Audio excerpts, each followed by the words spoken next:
Audrey, poire belle Hélène, version crêpe. Ok, tu vois, c'est super simple, ultra rapide. On va commencer par pocher nos poires dans un sirop vanillé Negrita. Allez, on y va? Pour cela, dans un faitout, une cocotte, on fait chauffer à peu près, on fait chauffer de l'eau. On met un trait de jus de citron. Le trait de citron, ça va permettre à garder les poires plus blanches. Ok.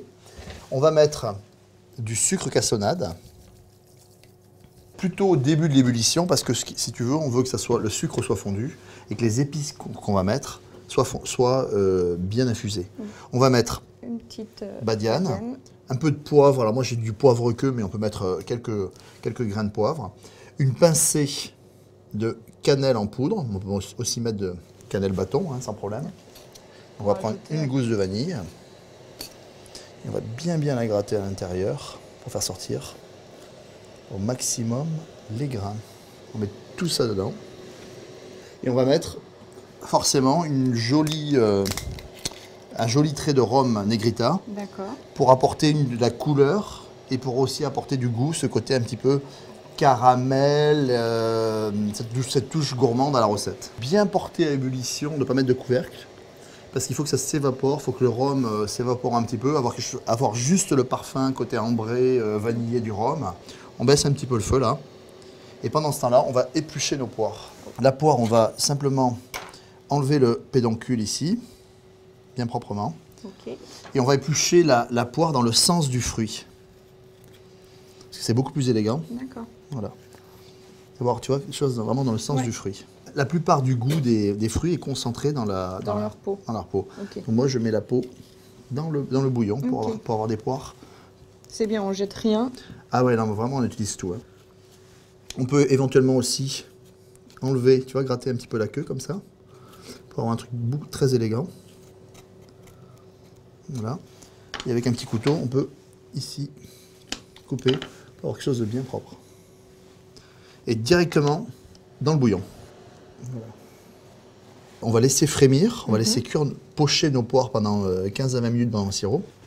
Là, on baisse le feu, petit couvercle, 15 à 20 minutes, c'est fini. Nos poires sont cuites, elles sont en train de refroidir hein, dans leur sirop.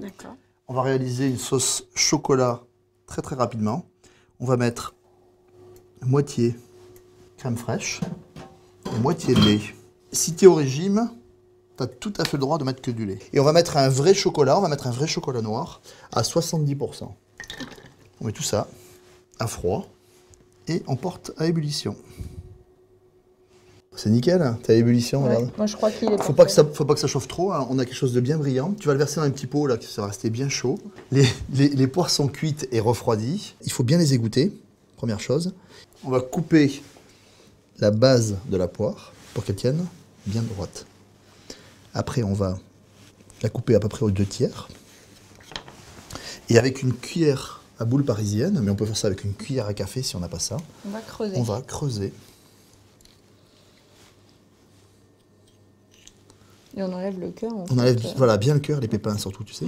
On a évidé les 2 morceaux des poires. On va ajouter une jolie quenelle de glace vanille. On va mettre à l'intérieur, on va reposer le chapeau dessus. On va prendre une jolie crêpe au rhum, bien parfumée au rhum, Negrita. Ici, on va faire un petit trou. D'accord? On va lui faire une belle robe. Ah, on va la rendre sexy pour les fêtes. Ici. Et voilà. Voilà, on va légèrement la froisser, puis on va laisser apparaître surtout la poire.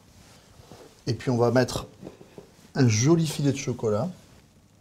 Voilà. Parfait.